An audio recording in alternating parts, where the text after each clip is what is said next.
हमारा world wide channel जनता के जनहित में बातों को रखने के लिए बनाया गया है। हमारे बीच में बहुत सारे राज्यों, बहुत सारे जिलों से बहुत सारे वीडियो और क्लिप्स आ रहे हैं। आइए इसमें से कुछ आपको दिखाएं। मोदी जी मरने वालों की संख्या दुगनी कर रहे हैं। मोदी जी मत करिए।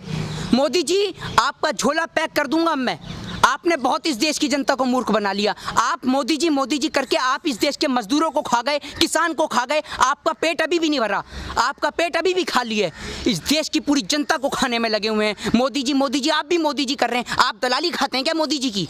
आप भी मोदी जी कर रहे हैं। जाके उस किसान के घर में जाके प्रधानमंत्री हैं, प्रधानमंत्री पद का सम्मान करता हूं मैं, ऐसे प्रधानमंत्री का सम्मान नहीं करता। मनमोहन सिंह जी कम बोलते थे लेकिन झूठ नहीं बोलते थे। ये तो झूठ ही झूठ, झूठ पे झूठ, हद कर दी। अब बात पानी सर से ऊपर जा चुका है। आप लोगों को मरने के लिए सड़क पे छोड़ रहे हैं। आपके पास कोई सुविधा नहीं है, आपके पास पॉलिसी नहीं है। नरेंद्र मोदी जी अगर आप में दम है तो आइए आप एक दिन मुझसे ही डिबेट करके दिखाइए। मैं आपको बताऊंगा कि आपको इस देश के बारे में क्या जानकारी है।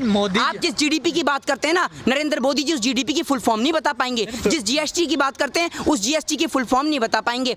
आत्मनिर्भर की बात करते हैं, आत्मनिर्भर बोलने के लिए ना अंजना ओम कश्यप की जरूरत पड़ती है। आत्मनिर्भर नहीं बोल पाते ये हैं। और आत्मनिर्भर बनने की बात करते हैं, डोनाल्ड ट्रंप की बात करते हैं, अपने यार की बात करते हैं। उसका नाम इनसे ठीक से लिया नहीं जाता और अपने आप को इस देश का प्रधानमंत्री बनाते हैं। ये देश वो है जिसके अंदर नालंदा ताशकंद जैसी यूनिवर्सिटी है। ये देश वो देश है जिन्होंने महारानी लक्ष्मीबाई जैसी वीरांगना को पैदा करा।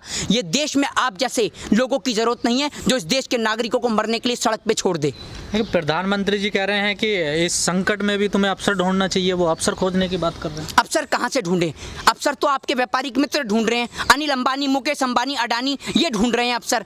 वो मजदूर जिसके घर जाने के लिए उस पर किराया नहीं है, खाने को रोटी नहीं है, वो अवसर क्या ढूंढेगा?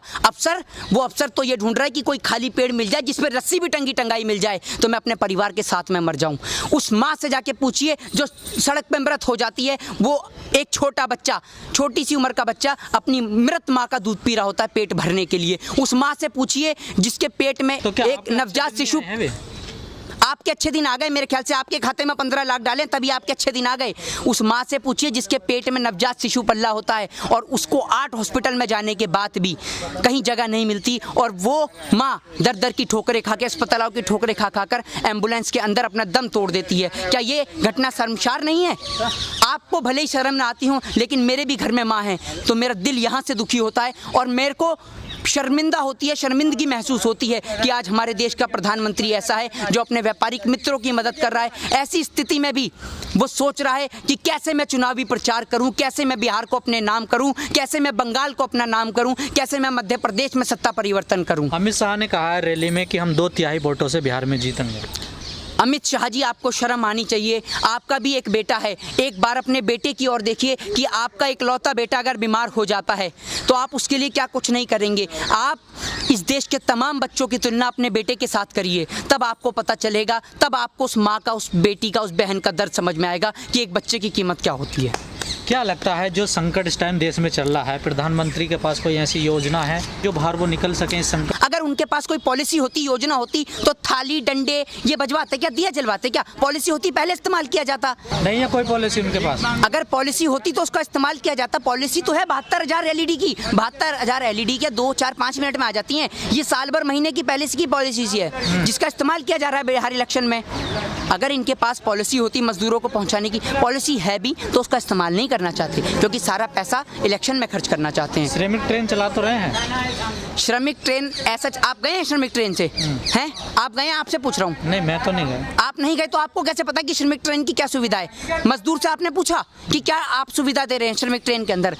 राजधानी में आप भेज नहीं रहे और राजधानी का किराया वसूल कर रहे हैं। आपको शर्म नहीं आ रही? कितनी और दलाली खाएंगे? इस देश के चौथे स्तंभ को पूरा तो जंग लगा चुके हैं, कारण इस देश का चौथा स्तंभ गिर भी जाएगा और हम लोग जिंदा हैं इस देश के चौथे स्तंभ को बचाने के लिए। हम ऐसे लोगों का कदापि साथ नहीं देंगे और तमाम लोगों से मेरा निवेदन है, जिन माँओं ने, जिन बहनों ने, जिन बेटियों ने अपने घर परिवार के सदस्यों को खोया है, उनको पता है कि दुख दर्द क्या होता है। और अब आपको और हमें, आप क्या सोच रहे हैं, कश्मीर के अंदर कश्मीरी पंडित किस तरीके से मारे जा रहे हैं, आप इस हिंदुओं का वोट का सिर्फ इस्तेमाल करेंगे वोट बैंक के लिए? अब इस देश का हिंदू भी जाग चुका है, मुस्लिम भी जाग चुका है, सिख भी जाग चुका है, ईसाई भी जाग चुका है। और अब हिंदू, मुस्लिम, सिख, ईसाई इस संकट में प्रधानमंत्री क्या कर सकते थे? इस संकट में प्रधानमंत्री क्या कर सकते जो उन्होंने नहीं किया? प्रधानमंत्री जी क्या नहीं कर सकते थे, आपसे प्रश्न करता हूं। और आपको मैं बताता हूं प्रधानमंत्री जी क्या कर सकते थे। प्रधानमंत्री जी ये कर सकते थे कि जिस तरीके से प्रधानमंत्री जी ऑनलाइन सुविधा करते हैं कि आप इस पे कॉल कीजिए और भारतीय जनता पार्टी की सदस्यता लीजिए, तो प्रधानमंत्री जी एक नंबर जारी कर सकते थे कि पूरे देश में कहीं भी मेरे भारतवर्ष का कोई भी मजदूर परेशान है, किसी भी जाति धर्म को मानने वाला, वो इस नंबर पे कॉल करे, उसके लिए खाना और राशन पहुंचाया जाएगा। प्रधानमंत्री ये कर सकते थे। प्रधानमंत्री ये कर सकते थे कि दिल्ली के तमाम बॉर्डरों से लेकर यूपी, लखनऊ, वाराणसी, कानपुर, केरल, कर्नाटक, पश्चिम बंगाल, हरियाणा, तमाम जगह, क्योंकि प्रधानमंत्री पूरे देश का होता है, तमाम जगहों पर भारतीय जनता पार्टी वालों को और उन निक्करधारी सेवकों को खड़ा कर देते कि कहीं भी मेरे भारतवर्ष का कोई भी मजदूर पैदल जाते हुए दिखे तो उसको सुविधा कराओ आने जाने की, और अगर कोई प्यासा दिखे तो उसे पानी की सुविधा कराओ। देश के प्रधानमंत्री इतना तो कर सकते थे। अरे इस लॉकडाउन के अंदर तो इतना देखने को मिला है कि लोगों को पानी तक नसीब नहीं हुआ, भूखे और प्यासे मर गए। आप मोदी जी इतना तो करा सकते थे कि उनको घर नहीं बेच सकते तो कम से कम उनको उसी जगह पर पानी और खाना तो मुहैया करा देते। मेरे दिल को और मेरे भाइयों मजदूरों को भी बहुत खुशी मिलती। देखिए, रैली का टायर पंचर कर देगी बिहार की जनता, स्वागत के लिए तैयार हैं पुराने जूते और चप्पल, ठीक है, और जिस पे रैली पे रथ यात्रा ये करेंगे उसका पंचर करेगी बिहार की जनता। बिहार के अंदर से शुरुआत होगी भारतीय जनता पार्टी की संपूर्ण भारत से जाने की तैयारी।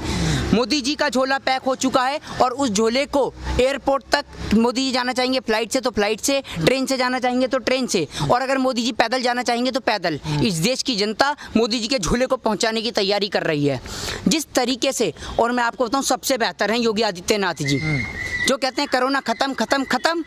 योगी आदित्यनाथ जी के पास ऐसी पॉलिसी है कि अगर कोरोना खत्म नहीं होगा तो झट से खत्म कर देंगे। वो क्या पॉलिसी है? वो पॉलिसी ये है कि भारत का नाम बदल के न्यूजीलैंड कर देंगे।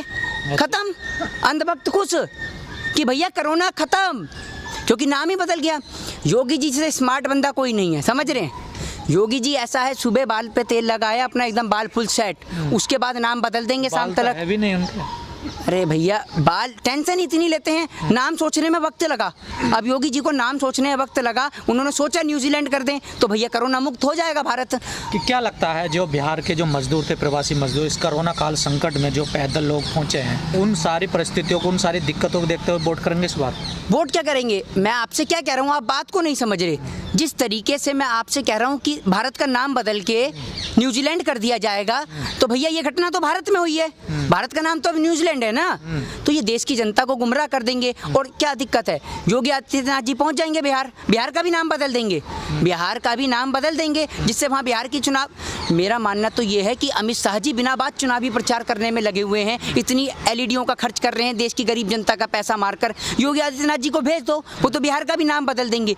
काम इन्हें कुछ करना नहीं है, जनता को मूर्ख बनाना है, भक्तों से ताली पिटवानी है। भक्तों ताली बजाओ और खुश हो जाओ, क्योंकि भारत कोरोना में 11वें स्थान से 4थे स्थान पे पहुंच चुका है। आप थाली पीटते रहो, अनुपम खेर जी आप भी थाली पीटो, खूब थाली पीटो, क्योंकि ये अनुपम खेर जी तो ऐसे लोग हैं, अनुपम खेर जैसे ऐसे लोग हैं जो कोरोना जैसी महामारी में भी पैसा कमाने की सोचते हैं, ना कि इनको तो सबक लेना चाहिए सोनू सूद जैसे लोगों से, जिन्होंने इस महामारी में बाहर निकल के देश की गरीब जनता की सेवा करी है, उन मजदूरों की सेवा करी है जो महाराष्ट्र के अंदर रह रहे हैं, बिहार से आए हुए मजदूर हैं, उनको उनके घर तक पहुंचाया है। आप बताइए एक ऐसे भाजपा के नेता का नाम, बताइए एक ऐसे बॉलीवुड सेलिब्रिटी का नाम जिसने इन मजदूरों के लिए भलाई के लिए सोचा हो। ये ऐसे हरामखोर नमक हलाल लोग हैं कि जो देश की जनता का नमक खा रहे हैं और उनसे ही नमक हलाली कर रहे हैं। इन्हें पसंद आता है इस देश का नमक, खाते इस देश का नमक है, लेकिन यारी निभाते हैं अपने यारों की, यारी निभाते हैं अपने यार अमेरिका के ट्रंप की, यारी निभाते हैं पाकिस्तान के इमरान खान की, क्योंकि कभी वहाँ बिरयानी चखी आते हैं, कभी अपने यार का प्रोग्राम करा देते हैं। और इनका यार ऐसा है कि यार इनका बीच चौराहे पे धोखा दे देता है। नेपाल जिसकी औकात इतनी सी है कि हमारे जेल के कैदी छोड़ दें तो पाकिस्तान और नेपाल को निस्तो नाबूद कर देंगे, आज वो बिहार के सीतामढ़ी से हमें आंख दिखा रहा है, कभी फायरिंग कर रहा है तो कभी कुछ कर रहा है। इस देश की दलाल मीडिया नहीं दिखाएगी तो क्या इस देश की जनता तक सच नहीं पहुंचेगा? इन्होंने मूर्ख बनाने का प्रयास कर रखा है पूरे देश की जनता को। कभी ये थाली पिटवाते हैं, कभी ढोल बजवाते हैं, कभी लाइट जलवाते हैं, कभी दिए जलवाते हैं। दिवाली के समय पर या और जो तमाम आपने देखा कि त्यौहार बेकार हुए उन पे तो उन्होंने दिए नहीं जलवाए नरेंद्र मोदी जी ने। दिवाली पे आप कहते हैं कि बम मत फोड़िए, हैं, होली पे कहते हैं पानी मत फेरिए, है ना, और हर त्यौहार पर शराब पी के मनाए इंसान। आप और तो और छोड़िए, महामारी के समय में भी कोरोना ने, आप शराब पीजिए, ना त्यौहार पे आप बम फोड़िए, ना दिवाली पे बम जलाइए, ना होली पे पानी बिखेरिए, हर त्यौहार पे महामारी पे सिर्फ शराब पीजिए। इन पे शराब के अलावा और कोई ऑप्शन नहीं है, क्योंकि सरकार के पास शराब से पैसा आ रहा है। आप क्या समझ रहे हैं बिहार के अंदर? अभी आप देखिए मध्य प्रदेश का, मैं आपको करंट मुद्दा बताऊं, मध्य प्रदेश के अंदर इनके पास बहुमत है नहीं, राज्यसभा में 2 कैंडिडेट इन्होंने खड़े कर दिए। कैसे खड़े कर दिए? क्योंकि वहाँ इनका इरादा है खरीद और फरोख्त का धंधा चलाने का। ये पुराने बाजीगर हैं, धंधा करने वाले लोग हैं ये जो गरीब देश की जनता, जो किसान खून पसीने की कमाई से पैसा कमाता है ना, उस किसान से जाके पूछिए जो पूरे दिन अपना पसीना बहाता है, तब उसका बेटा, आपको पता है जब किसान के फ़ोन पे मैसेज आता है तो उसका पिता उससे कहता है कि बेटा फ़ोन पे मैसेज आया, जाकर देख। तो उसका बेटा कहता है कि पिताजी ये मैसेज बैंक से नहीं आया कि हमारे लिए पैसा आ गया, ये मैसेज मेरी फ़ीस का आया है। उस किसान से जाके पूछो कि जब वो अपने बेटे की स्कूल की, कॉलेज की फ़ीस नहीं दे पाता, जब वो किसान अपने बैंक वालों का कर्ज नहीं चुका पाता, जब वो किसान के खेत पे कब्जा कर लेते हैं बैंक वाला, तो उस किसान के पास सिर्फ एक ही ऑप्शन होता है, इस पेड़ पे टंग जाने का। और आप एक बात बताइए कि अगर यही सुविधा, जब एक किसान सड़क पे मरता है, जब एक मजदूर सड़क पे मरता है, तो उसको एम्बुलेंस की सुविधा कराई जाती है उसकी डेड बॉडी को उठाने के लिए, अगर यही सुविधा उसको घर पहुंचाने के लिए कर दी जाए तो शायद इस देश का मजदूर कभी ना मरे।